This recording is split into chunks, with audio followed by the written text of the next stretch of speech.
Saya ingin mati membela Nahdlatul Ulama. Saya gak pengen mati diridhai oleh orang-orang NU. Ingin merusak Indonesia, rusak NU-nya. Ingin menguasai Indonesia, kuasai NU. Ingin memecah belah Indonesia, pecah belah NU. Jadi pecah belah di Indonesia. Sebelum ada NU dan Muhammadiyah, itu ada organisasi yang namanya Rabithah Alawiyah. Organisasinya para habaib. Pengurusnya ya Kiai Ahmad Dahlan, Hasyim Asy'ari, Mbah Wahab itu pengurusnya. Begitu Kiai Haji Ahmad Dahlan membuka Muhammadiyah, Mbah Hasyim menjadi pengurusnya. Termasuk Mbah Hasyim yang berorganisasi Muhammadiyah. Openi, Mbah Ahmad Dahlan ikut, Mbah Wahab ikut. Sampai batas ini mungkin sebagian dari Anda lagi-lagi kok bisa begitu ya? NU berdiri 1926, sementara Rabithah Alawiyah berdiri 1928. Mungkin juga salah sebut beliau ya, yang ingin disampaikan barangkali itu Jamiyatul Khairiyah. Masuk para habaib melakukan organisasinya, kita membantu Kiai Ahmad Dahlan. Akhirnya bentuk Muhammadiyah. Dilihat Muhammadiyah ini mulai berseberangan dengan thariqah kita, thariqahnya para habaib. Tentu siapapun termasuk habaib merespon dan memberikan dukungan atas berkembangnya Nahdlatul Ulama di sejumlah daerah. Itu betul, tapi kalau dikatakan seperti tadi tentu saja tidak ada dasarnya. Assalamualaikum warahmatullahi wabarakatuh. Jumpa lagi dengan kami di channel Nafas Pembaharuan. Para sahabat sekalian, sebagaimana yang sering kami ulas dalam video-video kami sebelumnya, bahwa polemik pernasaban di dunia perhabiban yang dipantik oleh tesis ilmiah Kiai Haji Imaduddin Utsman Al-Bantani hanyalah pucuk gunung es dari agenda besar Bani Alawi yang telah berlangsung lebih dari 1 abad sejak masa kolonial Belanda. Diksi oknum habaib hanyalah penghalusan kata untuk menghindari konflik antar umat muslim Indonesia yang bisa memicu perpecahan dan pada ujungnya mengancam eksistensi Negara Kesatuan Republik Indonesia. Dengan melihat lewat kacamata dan sudut pandang yang luas seluas-luasnya, maka kita mungkin bisa menemukan benang merah dan simpul dari problematika bangsa Nusantara yang sebenarnya. Sekali lagi, kami tegaskan bahwa ini hanyalah sekadar analisa berdasar penelaahan mendalam dari berbagai literasi yang cukup memeras otak untuk berpikir sejeli-jelinya. Namun namanya analisa, bisa benar, bisa juga salah. Paling tidak, anggaplah ini sebagai edukasi bersama dan kewaspadaan kita sebagai umat muslim dan anak bangsa, agar tidak kecolongan oleh pihak-pihak yang ngiler, tergiur dengan negeri surgawi Nusantara ini. Kembali ke soal Balawi, Anda bisa perhatikan dengan saksama bahwa mereka telah bekerja sebagai tim yang saling berbagi tugas dan peran. Yang pasti mereka bergerak di segala lini, tradisi dan budaya, sejarah, organisatoris, politik, syariat, hingga torekot pun mereka mainkan. Salah satu yang akan kita ungkap di sini adalah adanya upaya pembelokan dan manipulasi sejarah Nusantara sebagai salah satu upaya untuk melemahkan kekuatan bangsa ini. Jangan sampai sejarah kelam kudeta merangkak yang dilakukan oleh Soeharto atas Bung Karno terulang, dan bahkan yang ini bisa lebih mengerikan. Adanya propaganda habibisasi, hadramisasi, dan yamanisasi sudah mulai santer terendus. Bak bau kentut Taufik Assegaf yang menyengat hidung dan meracuni pikiran waras kita, anak bangsa Indonesia. Ingat, netizen plus 62 adalah spesies yang paling jenius di dunia, dan kadang powernya jauh lebih besar dari 7 juta umat muslimin di bawah komando Mufti Petamburan Rizik Syihab.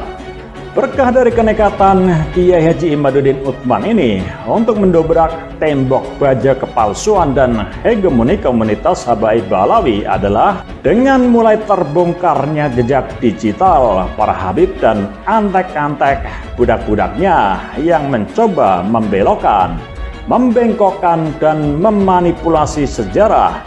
Klaim-klaim Habaib turut andil dalam mencetak ulama dan kiai Nusantara. Klaim Habaib turut berjasa dalam perjuangan kemerdekaan. Klaim ide bendera merah putih.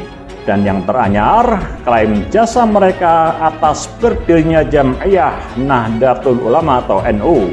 Jika kemarin sempat muncul klaim Habib sebagai penggagas NU, dan mungkin di kesempatan lain akan kami ulas.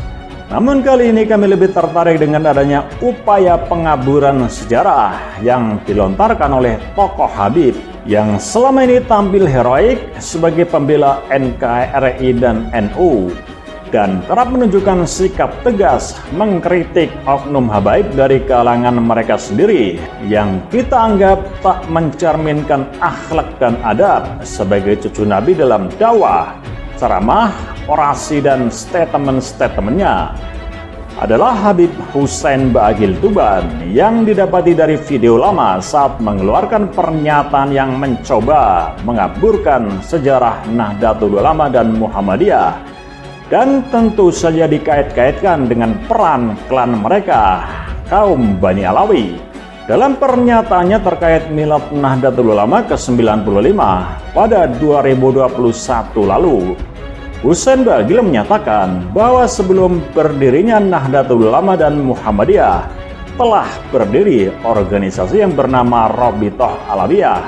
Entah apakah Habib Hussein ini keseleo lidah atau tak tahu sejarah. Nyatanya dalam pernyataan selanjutnya dia menegaskan bahwa ada pertentangan antara pimpinan NU Hadratus Syekh Hasyim Asy'ari dengan pimpinan Muhammadiyah Kiai Haji Ahmad Dahlan. Sekadar mengingatkan, sudah menjadi hafalan di luar kepala bagi kita yang awam ini, tak harus ulama atau Habib, bahwa sejarah mencatat jika Muhammadiyah berdiri pada tahun 1912, NU berdiri pada 1926, baru Rabithah Alawiyah menyusul berdiri pada tahun 1928. Tentunya Anda masih ingat drama nangis-nangis memohon maaf mewakili para habaib yang kelakuannya membuat ulama dan kiai serta umat muslim di negeri ini gregetan. Lalu di belakang Habib Hussein Baagil ini ketawa-ketawa saat ngerumpi sesama habaib sambil membanggakan banyaknya muhibbin di Indonesia dan meredakan Gus-Gus dan Afrika, seraya menyebut nama sahabat Nabi Bilal bin Rabah. Pengaburan sejarah NU dan Muhammadiyah oleh Habib Hussein Baagil ini menuai respons dari pegiat sejarah Muhammad Ali Rahman atau kerap disapa dengan Gus Ali Rahman. Para sahabat sekalian, untuk lebih jelasnya mari kita simak video selengkapnya berikut ini. Sebelum ada NU dan Muhammadiyah, itu ada organisasi yang namanya Rabithah Alawiyah. Organisasinya para habaib, pengurusnya ya Kiai Ahmad Dahlan, Hasyim Asy'ari, Mbah Wahab itu pengurusnya. Begitu Kiai Haji Ahmad Dahlan membuka Muhammadiyah, Mbah Hasyim jadi pengurusnya, termasuk Mbah Hasyim yang bantu organisasi Muhammadiyah. Komedi Mbah Ahmad Dahlan ikut, Mbah Wahab ikut, termasuk para habaib membukukan organisasinya. Kita membantu Kiai Ahmad Dahlan hanya untuk Muhammadiyah. Dilihat Muhammadiyah ini mulai berseberangan dengan thariqah kita, thariqahnya para habaib, sebab mereka banyak dengan amaliyah Imam Malik, sedangkan kita para habaib ini adalah Imam Syafi'i, Asy'ariyah, madhabnya fikihnya menggunakan Syafi'i, tasawufnya menggunakan Ghazali. Kok bertentangan dengan Kiai Ahmad Dahlan? Maka mereka membubarkan diri dan masuk di dalam Subhanul Waton. Yang pertama Nahdlatul Waton, diganti Subhanul Waton, terus terakhir diganti Nahdlatul Ulama.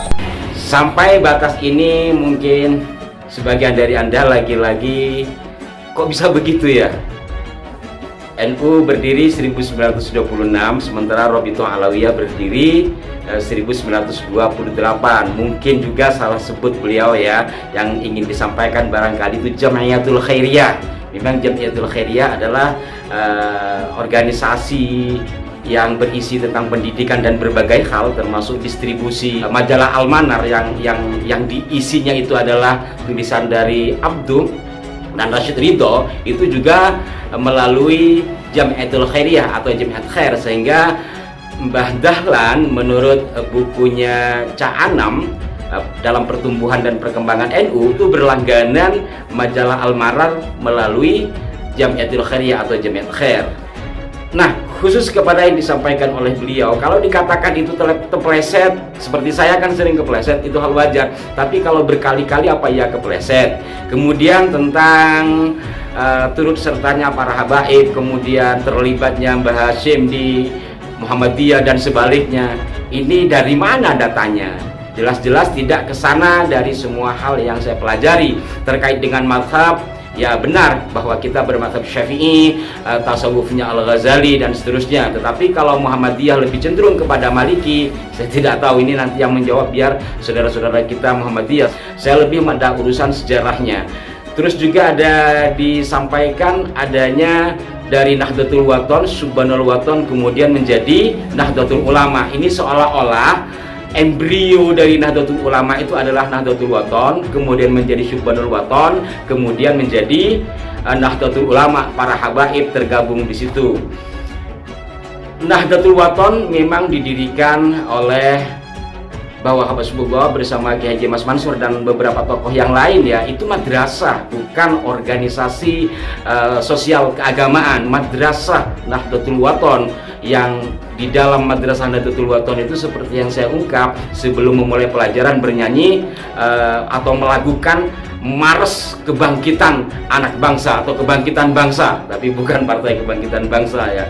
Ya lalu waton ya itu sebelum memulai, atau mungkin yang lagu ya ahlal waton hubbul waton minal iman, mungkin yang itu wallahu alam. Tapi yang pasti Nahdlatul Wathon itu adalah lembaga pendidikan yang dibangun oleh Mbah Wahab dan kawan-kawan serta para kiai. Jadi bukan organisasi. Dari sini kemudian nanti Mbah Wahab itu mendirikan Tasawwurul Afkar, kemudian beliau terlibat dalam studies clubnya Budi Utomo atau Dr. Stomo. Beliau terketuk hati untuk menyatukan para kaum muda muslim. Lalu dipertemukanlah atau ingin bertemu beliau dengan Kiai Haji Mas Mansur. Terjadilah pertemuan yang diikuti oleh kaum muda pada saat itu, ingin menyatukan kaum muda biar cepat Indonesia merdeka, kurang lebih seperti itu ya. Lalu pertemuan mereka malah berbuah perdebatan perbedaan furu'iyah dalam dunia fikih, sehingga terjadi perdebatan. Lalu mereka masing-masing mendirikan organisasi yang anak muda atau pemuda di bawah Mbah Wahab ini mendirikan Subhanul Wathon. Kalau tidak salah 1924 itu ya. Jadi Nahdlatul Wathon itu adalah madrasah, Subhanul Wathon adalah organisasi kepemudaan. Kemudian nanti 1926 berdiri Nahdlatul Ulama. Nahdlatul Ulama embrionya setidaknya kita bisa melihat dari Komite Hijaz. Di sini sudah sangat poin. Karena apa? Komite Hijaz ini adalah merespon persoalan yang ada di Mekah Madinah. Mungkin Anda juga sudah paham. Maka setelah mendapatkan izin dari Hadratus Syekh Kiai Haji Hasyim Asy'ari, dan Kiai Haji Hasyim Asy'ari setelah mendapatkan restu dari Syekhna Khalil Bangkalan, kemudian Mbah Wahab mendirikan atau membuat sebuah kepanitiaan untuk pemberangkatan ke Hijaz Mekah Madinah terkait dengan pergantian kekuasaan yang ada di sana setelah terjadi peperangan antara Syarif Mekah ya, Syarif Husain yang digantikan anaknya Syarif Ali melawan pasukan dari Najat yang kemudian disebut Wahabi, yang ini umum. Kemudian setelah Syarif Mekah kalah, pasukan Najat menguasai Mekah Madinah. Disinilah merespon dengan Komite Hijaz. Komite Hijaz inilah kemudian menjadi Nahdlatul Ulama. Jadi bukan Nahdlatul Wathon. Kalau pejuangnya ya itu aja. Di antaranya itu loh, terutama tokohnya adalah Mbah Wahab. Kalau dikatakan para habaib berkumpul di situ, saya tidak temukan di Komite Hijaz itu ketuanya adalah Kiai Haji Hasan Gipo. Kiai Haji Hasan Gipo, kemudian wakil ketua Haji Soleh Syamil, sekretaris Muhammad Sodik, kemudian pembantu adalah Kiai Haji Abdul Halim, Kiai Abdul Halim Lewi Munding ya, Majalengka dari Jawa Barat. Tadi beliau ada di Surabaya, putranya adalah Kiai Asad. Sementara Kiai Wahab sebagai penggagas, beliau menjadi penasehat Kiai Haji Abdul Wahab Rasulullah, kemudian Kiai Haji Masyhuri Lasem, kemudian Kiai Haji Khalil Lasem. Dari sini nanti terbentuklah Nahdlatul Ulama. Para pendiri 1926 yang tertera dalam kepengurusan bisa Anda lihat. Ya, ini mohon maaf, tidak ada dari, kalau disebut Habib itu adalah Ba'alawi, dalam catatan sejarah tidak tertera pada 1926 itu nama Ba'alawi ya, karena saya tidak temukan marga-marga seperti Al-Asqaf, As-Segaf, Al-Modor dan seterusnya. Yang ada seperti tampak dalam gambar, silahkan Anda lihat atau nanti bisa Anda buka dalam buku sejarah Nahdlatul Ulama. Nah, kalau di dalam perkembangannya setelah 1926 waktu itu muktamarnya setiap tahun sekali. Setelah di Surabaya terus keluar kota, keluar sampai ke Jakarta. Kita tidak memungkiri memang pada fase berikutnya sejumlah habaib terlibat di dalam membangun besarnya Nahdlatul Ulama, terutama juga di Jakarta. Kita tidak menghilangkan peran habaib di Jakarta, kita tidak menghilangkan itu, tetapi beliau bukan pendiri di 1926 itu. Di dalam perkembangannya nanti, karena memang sama-sama ingin mengembangkan keislaman Ahlus Sunnah wal Jamaah, satu nafas satu nada di dalam Ahlus Sunnah wal Jamaah, tentu siapapun termasuk habaib merespon dan memberikan dukungan atas berkembangnya Nahdlatul Ulama di sejumlah daerah. Itu betul, tapi kalau dikatakan seperti tadi tentu saja tidak ada dasarnya. Nah, para pemirsa sekalian, ulasan ini juga pernah saya ulas di kanal salah seorang sahabat kami, sudah sekitar 1 atau 2 tahun yang lalu ya, dan kemudian direspon atau istilah sekarang itu direaksi oleh Babi Aldo. Waktu itu Babi Aldo kayaknya sedang berseteru dengan Habib ini. Waktu itu ya saya ngomongnya lagi kencang-kencangnya. Sahabat saya itu Pak Yusuf Mars nanya, menurut Gus gimana? Menurut saya ngawur.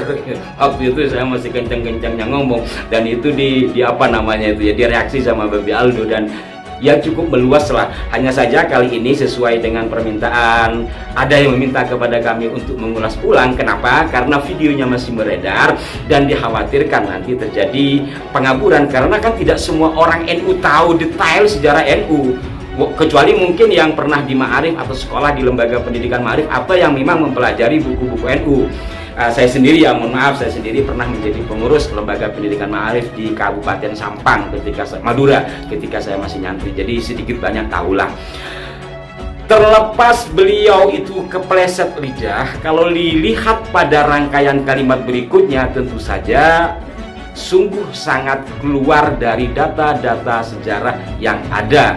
Mungkin saja beliau memang kepleset lidah, mau bilang Jam'iyatul Khairiyah, keliru menjadi Robitoh Alawiyah. Mungkin saya juga sering kepleset, tetapi pada rangkaian kalimat berikutnya kan tetap saja menyampaikan sesuatu yang tidak jelas datanya terkait dengan Muhammadiyah. Ya monggo lah saudara-saudara Muhammadiyah, dan bisa saja juga disengaja. Ini mohon maaf Beb, bisa saja disengaja. Kenapa? Pengaburan sejarah atau mengaitkan sesuatu pada sesuatu yang lain dengan tujuan tertentu itu adalah sebuah sistem yang umum. Pernah saya ngaji sejarah sama Profesor Mansur Surjanegara. Beliau pernah menyampaikan adanya istilah power system. Power system itu saya pikir kan sistem kekuasaan kan begitu ya harfiahnya. Tapi power system itu beliau menerjemahkan kalau tidak salah sesuatu yang berpower, sesuatu yang memiliki kekuatan dalam konteks sejarah, maka ditempeli oleh sesuatu yang lain sehingga dia ke bawah. Umpamanya mau kasar-kasaran, kalau kita lihat data dalam pendirian Nahdlatul Ulama tidak ada habaib dalam pengertian klan Ba'alawi, kemudian dimasukkan entah sebelum atau sesudahnya. Kenapa? Karena Nahdlatul Ulama itu besar, maka ditempelkan ini sehingga ini ke bawah besar. Ini teori ya, ini teori. Begitu juga dalam sejarah Indonesia. Sejarah Indonesia itu besar. Bung Karno besar proklamasi sesuatu yang sakral. Kemudian dimasukkan orang-orangnya ke sini.